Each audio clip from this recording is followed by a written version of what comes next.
Personnage courageux, quoique parfois trop peu sûr d'elle, pilote de mecha pour protéger la Terre d'une menace extraterrestre, elle est la première pilote du Gunbuster et prêt à tout pour protéger ceux qu'elle aime. Bonjour à tous, je suis Yui et j'ai décidé de braquer les projecteurs sur Noriko, la protagoniste de l'anime Gunbuster.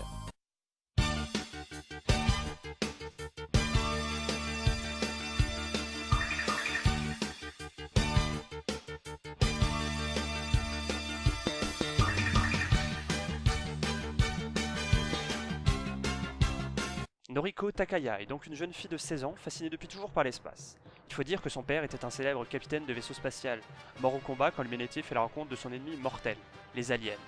En réalité, ils ne sont pas vraiment nommés, mais ce sont des créatures extraterrestres vivant dans l'espace à la forme vaguement insectoïde qui ne communiquent pas mais semblent détester plus que tout l'humanité. Malgré le danger, Noriko veut plus que tout elle de l'espace. Elle veut comprendre comment a vécu son père qu'elle admirait tant. Elle rejoint donc une école de pilotes de mecha, et c'est ici que l'histoire de Gunbuster commence. Petite pause tant que j'y suis. Gunbuster, c'est un animé pas forcément très connu du grand public, sorti en OAV en 1988 par le tout jeune studio Gainax, sous la réalisation de Hideaki Anno. Vous savez, le réalisateur d'Evangelion. Toujours est-il que c'est encore aujourd'hui une magnifique œuvre de fiction qui vaut la peine d'être regardée.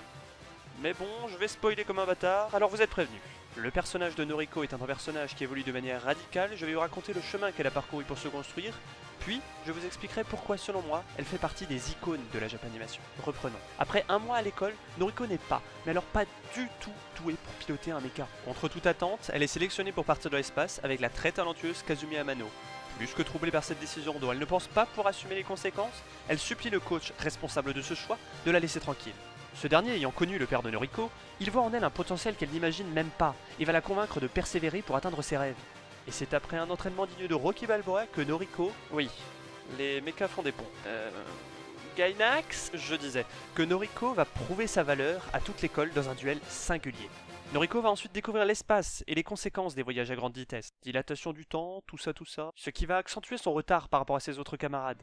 Et sa première sortie de l'espace en combat réel sera un fiasco total, où elle perdra son coéquipier et premier amour Smith, alors qu'elle était terrorisée par l'idée même de mourir dans l'espace. C'est ensuite dos au mur, alors que plus personne ne croyait en elle, qu'elle va décider de changer, et de laisser mourir la fille impuissante qu'elle était, pour devenir celle qui protège ses amis. Elle va alors piloter seule un mecha expérimental et inachevé, le Gunbuster, et sauver le reste de la flotte humaine d'une embuscade extraterrestre. Mais c'est en rentrant finalement sur Terre qu'elle va trouver un sens à son combat. En effet, alors qu'elle a passé 4 mois dans l'espace, 10 ans se sont écoulés sur Terre. Elle comprend alors qu'en se battant, elle offre un avenir aux habitants de la Terre, mais au prix de son propre temps qu'elle aurait voulu passer aux côtés de ses proches. Et ce sera d'autant plus vrai quand au terme d'une bataille épique pour la survie de l'humanité, elle choisit d'activer manuellement une bombe trou noir pour éradiquer les monstres extraterrestres de l'univers, la plongeant par la même occasion 12 000 ans dans le futur.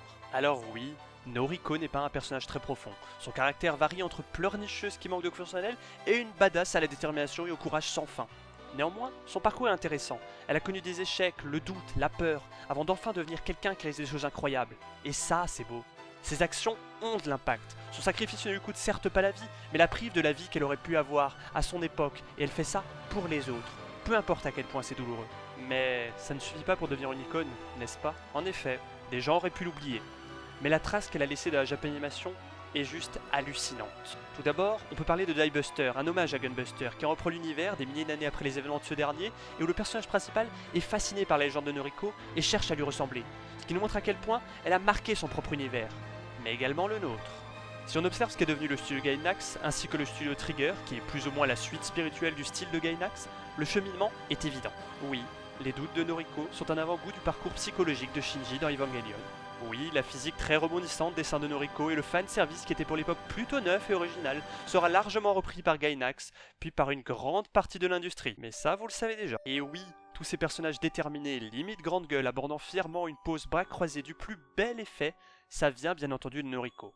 Cette pose en question, surnommée la Gainax Pose, était de base un hommage au manga Getter Robot, avant de devenir une pose iconique de Gainax, dont Noriko est la première représentante dans la Japanimation.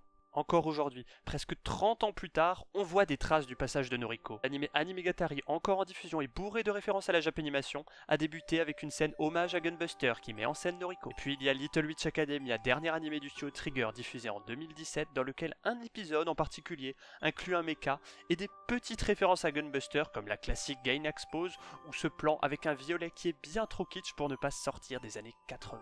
Un dernier point avant de finir. Le nom de Noriko lui vient directement de sa doubleuse, Hidaka Noriko, une formidable doubleuse dont je vous invite à découvrir la liste de toutes les interprétations. Mais elle est surtout la doubleuse de Shiny Chariot, le mentor et inspiration première de Hako, la protagoniste de Little Witch Academia. Alors oui, c'est un peu tiré par les cheveux et méta, mais quand on voit les différents niveaux de lecture et hommages trouvables dans les œuvres de Trigger, ça ne fait aucun doute que d'une certaine manière, l'élève est devenu le maître. Oui, notre petite Noriko en a fait du chemin depuis son école militaire. Elle incarne aujourd'hui les modèles qu'elle suivait par le passé, tout en ayant retourné le monde des animés. Et c'est pour toutes ces raisons qu'elle reste, et restera toujours, une icône de la Japanimation.